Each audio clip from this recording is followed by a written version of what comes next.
देखिए, अगर कोई ये सोच रहा था कि वहां पे जंतर मंतर पर लालू यादव का महारैला होने वाला है, या अमित शाह जो के लेवल का जो महारैला है, जो जितनी बड़ी बड़ी रैलियां करते हैं, वो तो उम्मीद नहीं करनी चाहिए। उतनी बड़ी रैलियां करने के लिए बहुत पैसा चाहिए होता है, संगठन चाहिए होता है, तो जाके लोग कर पाते हैं।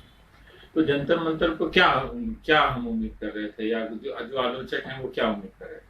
1000 1500 लोग आएंगे। तो संख्या के आधार पे सवाल को आप खारिज नहीं कर सकते ना। तो फिर तो आप जंतर मंतर पर वैसे लोग भी बैठे हैं जो 5-10 की संख्या में, जैसे प्रोफेसर प्रेम सिंह, वो तो वहां जो लोग आज पहुंचे होंगे बहुत पहले से इस तरह की हत्याओं के खिलाफ पर वो धरने पर उपवास पर बैठे हैं। तो मुझे नहीं लगता कि ये पैमाना सही है कि वहां लोग आया कि नहीं आया, कितना लोग आया। अगर इसी को पैमाना बनाना था तो इसी को अगर आपको पैमाना बनाना था तो मेरे ख्याल से तो फिर तो बहुत सारे कार्यकर्ता लगा देने चाहिए थे, वहीं से चुनाव का ऐलान हो जाना चाहिए था, वहीं से और भी तरह की समस्याएं हो जानी चाहिए थी।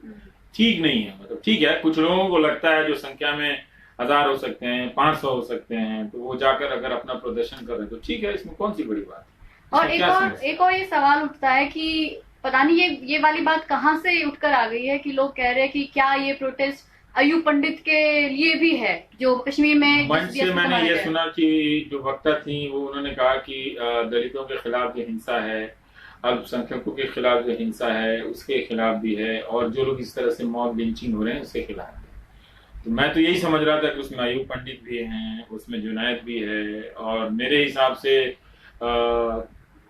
उत्तम और गंगेश हैं। भूप सिंह को भी मार दिया लोगों ने, और तमिलनाडु के वो अधिकारी जो गाय खरीदने आए थे अपने पशुपालन विभाग के लिए, उनको लोगों ने इतना मारा पीटा। वो तो मुसलमान नहीं थे, तो इस भीड़ की संस्कृति के तो शिकार हो ही गए। मेरे लिए तो डॉक्टर नारंग को जो मारा दिल्ली में, उसके खिलाफ भी एक प्रदर्शन है, एक तरह से वो भी शामिल है। पर हर प्रदर्शन को भारत की हर समस्या के समाधान के रूप में नहीं देखना चाहिए। हाँ, ये कोई जालिम लोशन नहीं है कि आपकी कहीं खुजली हुई तो हर जगह लगाइए, हर खुजली में लगाइए और बीमारी ठीक हो जाएगी। एक सवाल को लोगों को लेकर लगा कि हाँ ठीक है, इस पर बोलना चाहिए, तो इस पर बोलना चाहिए। जो चुप है ना प्रिया, आप उसको देखिए वो कौन लोग हैं। जो चुप हैं ये वो लोग हैं जो 30 किसानों की आत्महत्या होती है, 3 लाख किसानों की आत्महत्या होती है कई साल तक, इससे कोई फर्क नहीं पड़ता है। यही वो लोग हैं जो जुनैद की हत्या पर भी चुप हैं, यही वो लोग हैं जो उत्तम या गंगेश की हत्या पर भी, भीड़ द्वारा की गई हत्या पर भी चुप है। तो इनसे ये उम्मीद करना कि कोई राजनीतिक दल नहीं है, पहले तो ये समझना चाहिए। इनसे ये उम्मीद करना कि रोज इनका कोई पार्टी मुख्यालय है जहां 3 बजे ये भारत की हर समस्याओं पर, विवादों पर अपना बयान देते रहेंगे और वो टेलीकास्ट होता रहेगा, तो ठीक नहीं है। ठीक है, अगर लोग अपने तरह से प्रतिक्रिया व्यक्त करता है तो इसमें क्या हर्ज है किसी के लिए। और कुछ लोगों को ये भी लगता है कि इन प्रोटेस्ट से कुछ नहीं होता है, इससे कोई फायदा नहीं है, कुछ और सोचना चाहिए। होने को तो होने से भी कुछ नहीं होता है, बहुत सारे लोग हैं फिर भी नहीं होता है, तो क्या किया जाए। ये हुआ जाए या नहीं हुआ जाए, होगा या नहीं होगा, ऐसा सोच के तो बहुत सारे लोग घर पे बैठे रह जाएंगे। और जो लोग नहीं आए हैं वो नहीं मान के चलना चाहिए कि वो इस प्रदर्शन में नहीं शामिल नहीं। ये हम किस तरह से मान रहे हैं, तो हम तो जब तक कोई ये ना कहे कि हम इसमें शामिल नहीं हैं, तब तक हम कैसे मान लें कि वो इसमें शामिल नहीं है। तो ठीक है कि लोग इससे कुछ नहीं होगा, ये भी अच्छी बात है कि इससे कुछ नहीं होगा, लेकिन कोई ये तो नहीं कहेगा ना कि कुछ लोगों ने सवाल नहीं उठाए, कुछ लोगों ने नागरिक होने का फर्ज अदा नहीं किया। क्या यही अपने आप में होने के स्तर पर काफी नहीं है क्या? आप जरा बोलिए। वहां जाकर वो क्या उम्मीद कर रहे थे कि उनके जाने से प्रधानमंत्री इस्तीफा दे देंगे, वहीं जंतर मंतर में से कोई प्रधानमंत्री बन जाएगा, कैबिनेट बन जाएगी? ये किसी ने सोचा था क्या, या किसी ने ऐसा ऐलान किया था? सवाल है, लोगों ने बोला है, ठीक है, बहुत सारे लोग नहीं आ पाए, ऑफिस का दिन है, नहीं आ सकते हैं, कोई बात नहीं।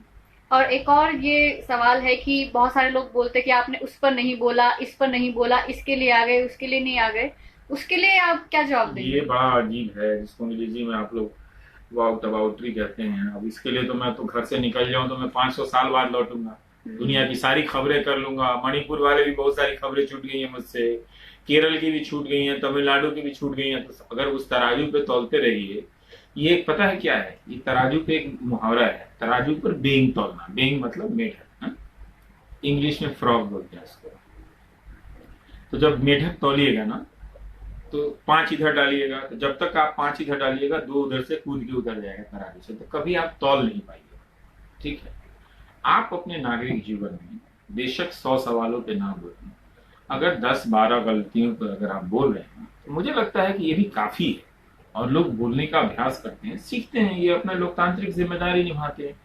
अब आप उसको देख लेंगे, कोई कह रहा था कि लेफ्ट लिबरल है, कि पता नहीं कौन सा लिबरल है, कि क्या है, वहां जितने लोग आए हैं, तो जिस सीपीएम पार्टी को यहाँ तो कोई वोट नहीं मिलता दिल्ली शहर में, तो वहाँ उसके लिए क्या लेफ्ट लिबरल, मुझे समझ में नहीं आता कि ये सब पैमानों का क्या मतलब है। और इनसे क्यों उम्मीद की जा रही है कि ये कोई राजनीतिक विकल्प बनाते, क्यों बनाएंगे राजनीतिक विकल्प? जो राजनीतिक दल है वो बनाए राजनीतिक विकल्प, पहले वो सरेंडर करेंगे, हाँ हमसे नहीं हो सकता है, हम लोग कुछ नहीं कर पा रहे हैं, हम किसी लायक नहीं है, हमसे अब दो लाइन की राजनीति नहीं होती है, भाषण नहीं दिया जाता है, वो पहले सरेंडर कर दे भारत की जनता के सामने। इन लोगों का ठीक है अपना बोल रहे हैं, इसलिए ये नहीं समझना चाहिए कि ये राजनीतिक विकल्प नहीं पैदा कर रहे हैं इसलिए इन्हीं की जिम्मेदारी है। ये क्या बात हुई? मुझे नहीं लगता कि ये कोई बात है। मैं तो, मुझे समस्या है इस पूरे तर्क से। वैसे भी उन लोगों से को जो लोग ये पूछते हैं कि आप 84 में कहाँ थे या वहां तब कहाँ थे, उनसे कोई पलट कर नहीं पूछता है कि आखिर आप कहाँ थे। तो बेसिकली उनसे भी पूछना चाहिए कि उन्होंने अब तक क्या किया है, कम से कम इस तरीके का प्रोटेस्ट ही कर देते जिनके लिए वो आपसे सवाल पूछ रहे हैं। Thank you Ravi.